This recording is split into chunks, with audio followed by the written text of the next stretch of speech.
Hello guys, আমরা এখন যাচ্ছি ভিডিও করতে। তো দেখো দীপার এখানে বেস্ট ফ্রেন্ড এটা দীপার পিছন পিছন যাচ্ছে। তো গাইস আমাদের ভিডিও বানানো কমপ্লিট আর আমরা এখন যাচ্ছি বাড়ি। দাঁড়া দীপা, ছাড়িতে যাওয়া লাগছিস রে।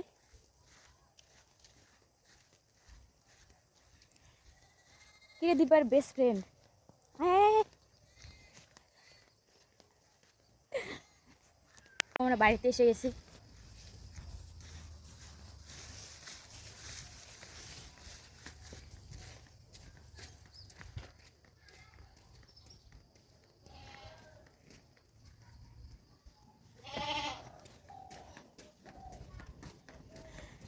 আমি এখানে শাড়ি চেঞ্জ করে নিয়েছি, এখন যাব বাড়িতে। আর দীপা এখানে পড়তে বসেছে, আরও আমাকে ডিস্টার্ব করতেছে। না গাইস ডিস্টার্ব করতেছি না। তো আমি এখন বাড়িতে যাব, আর ডিস্টার্ব করবো না, চিন্তা করিস না। তো বল দীপা, আমি বাড়িতে যাবো, তোদের বাড়িতে থাকবো?